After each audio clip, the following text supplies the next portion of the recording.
The Game Boy Advance is awesome. It fits in your pocket and in your butthole. Launching on June 11th of 2001 in North America, Nintendo's little butt plug would go on to sell over 81 million units worldwide in its lifetime, making it one of the best-selling gaming handhelds in all the land. The GBA was the first gaming console I ever bought with my own money. I mowed lawns in my neighborhood until I saved up enough cash to buy the original GBA for about $100. This was long before I got so good at sucking dick behind the KFC to earn money. I walked to the local Wally World and got the original model with a pack-in e-reader, which, like everyone else, I never used. The only reason I ever replaced my original with an SP was because I kept dripping sausage juice onto the screen by accident. I love sausage. I love sucking on it. Oh! Couldn't afford to purchase a game, so my friend lent me his copy of Mega Man 02, which I never beat because it was too easy. The original GBA didn't have a backlit screen, so just using it with any light in the room forced me to squint like I was trying to watch my aunt take a poo from the slit in the bathroom doorway. There are over 1,500 titles released officially on the GBA, and considering the console was replaced by the DS in just over 3 years since its launch,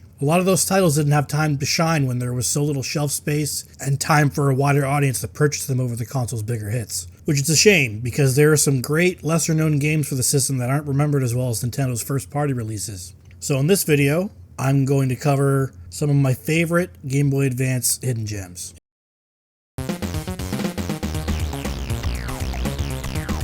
If you love playing FPS games with jizz spread all over your eyeballs, then X vs. Ever is perfect for you. Releasing in November of 2001, X vs. Ever is a first-person shooter that runs surprisingly well on the GBA. This title shares a name with a movie starring Antonio Banderas and Lucy Liu, but was not a licensed movie tie-in. It actually came out before the movie. First thing I noticed about this game is how competently it handles 3D gameplay. Not just in the visuals, but also with the limited buttons on the GBA. It's even more impressive when you consider that this came out only a few months after the GBA launch, showing that the developers had already found clever ways to push the system in its early days. There are some concessions made to get this game to run, and probably to even get it to fit on the GBA cartridge at all. There's zero music during gameplay, making the game feel like a horror game, which is why I never played it until recently because I was too scared. There's also no voice lines of any kind, from the player character or the enemies. What you get is a surprisingly competent first-person shooter, on the GBA of all platforms. The animations of the player's weapons are really smooth, the game runs at a decent frame rate, for the most part. It does chug a little here and there, and there's maybe 1.5 to 2 hours of fun to be had here. Not too long to overstay its welcome, and long enough to really show off what the GBA is capable of. If you're at all curious as to what the precursors to modern handheld gaming were like, check it out.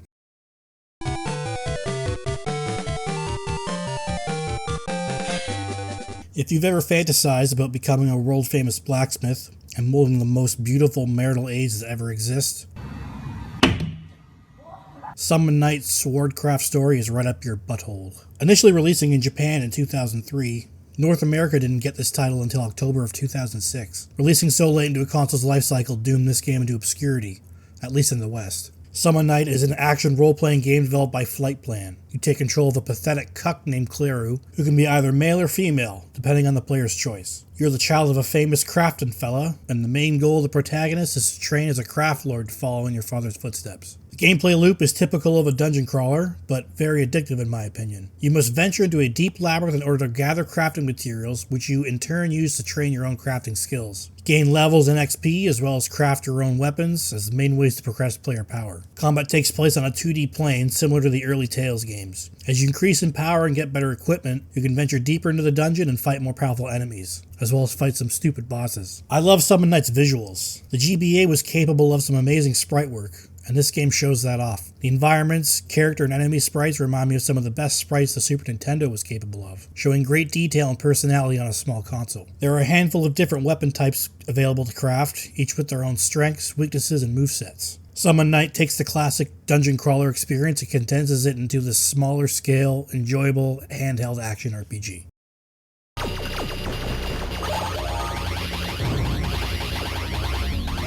Invader is a 2002 vertical shmup that I honestly had a hard time researching the release date for. It's rather obscure, I think because it released exclusively in Europe and hardly gets talked about these days. There aren't very many vertical shooters on the GBA, That's why I think this game in particular is worth a look. Visuals are fantastic, showing off the pixel art the GBA can produce perfectly. All the usual shmup things are here. You fly around and shoot everything on screen that isn't you. Enemies occasionally drop upgrades for your weapons and explode money when destroyed, which increases your score. As with most games in its genre, it won't last very long. The game can be completed in maybe 25 to 45 minutes depending on the difficulty and how often you get pegged by the enemies. Hope no 9'6" tall vampire lady comes and pegs me. Which makes it a perfect handheld game. A good short burst game that you can set down at any time without much commitment. Due to its obscurity, the original cartridge is pretty rare and thus quite expensive. I would recommend sailing the high seas on this one unless you're a collector. It's a solid shooter that I think fans of the GBA will really enjoy.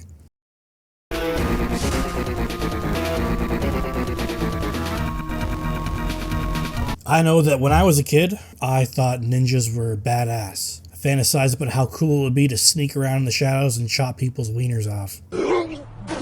It's a good thing Ninja 5-0 exists to help me relive that fantasy while riding the bus. Ninja 5-0 is a 2D side-scrolling action game developed by Hudson Soft. In this absolute testosterone-filled power fantasy, you play as a guy named Joe, a great name for a ninja, who is also a cop, and his punches have the power of kicks. As Joseph, you run and jump and slash your way through levels, leaving many broken homes and orphans behind. Joe also has a little slide move he can use to get through tight spaces. Same move I use to slide down butt cracks, as well as a grappling hook used to traverse the environment, Bionic Commando style. The music gives me some 80s style vibes, and the power fantasy of being a badass ninja with a cool sword isn't diminished by the game's age. Although the game was generally well received when it first came out, it didn't sell very well, making physical copies highly sought after by collectors. This is a solid side-scrolling action game that fans of the genre are sure to squirt over.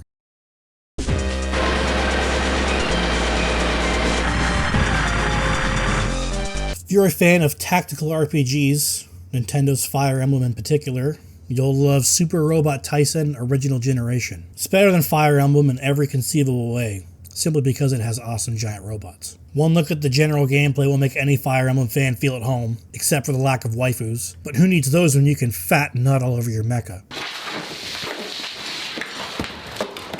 Super Robot Taisen is a tactical RPG originally released in Japan in 2002. We didn't get this absolute dank nug until 2006, which is a shame because we were missing out on a great game. You take control of a squad of awesome giant robots, instructing their movements and tactics on grid-based battlefields. As your mecha defeat enemy units, they gain XP to level up and cash to spend on upgrades. Commencing Super Robot Combat will play a really slick-looking battle animation, showing your unit trading attacks with the enemy, featuring some incredible sprite work. The mech units themselves are super detailed, with some of the best sprite work seen on the GBA in my opinion. Unfortunately, this isn't a crossover title like other Super Robot Taisen games. All the mecha in this game were Banpresto's original designs, which isn't really a bad thing. Although some mechs come incredibly close to Gundam in looks. If you're craving a tactical RPG that isn't Fire Emblem, and there's not a lot to choose from, Super Robot Taisen is worth a play.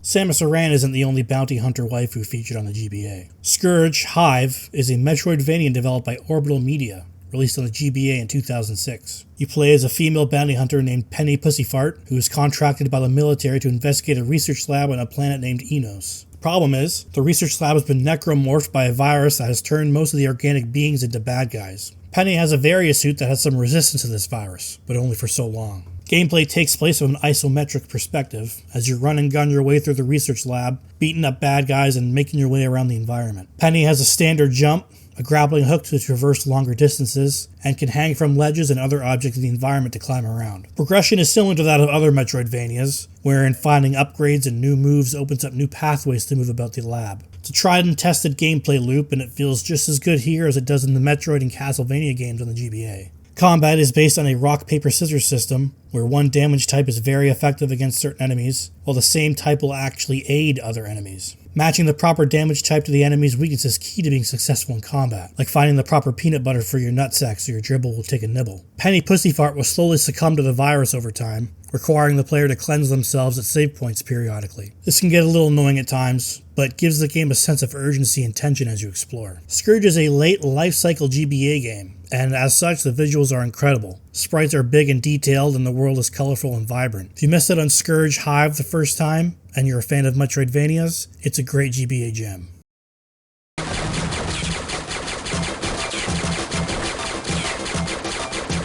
Ligma Star Saga is a side-scrolling shooter/action RPG developed by WayForward. Gameplay consists of two entirely distinct segments, one being your over-the-top action RPG segments, where you control the main character, Ian Wrecker, directly. This part of the game has what you'd expect most 2D RPGs to have: slap around some NPCs, look for items and other goodies, and fight the local monsters with your giant-ass gun. Ian gains new abilities as the story progresses, allowing him to access new areas. The other segment of the game, and one that makes this title stand out so much, is the 2D side-scrolling shooter segments. As you explore the planet below, you'll be called up to your ship to take control and fight the game's main enemy, the Krill. This is what constitutes Sigma Star Alpha's random battles. As you shoot down enemy ships, they drop XP items that increase your offensive and defensive capabilities.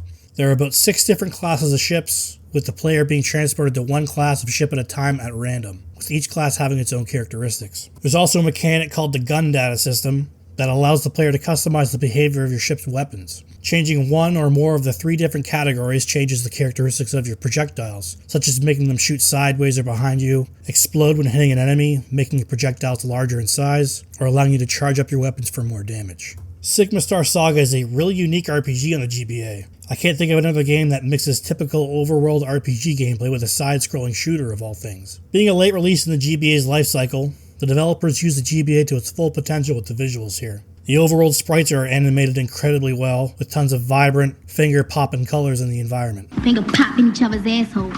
We're not finger popping each other's assholes.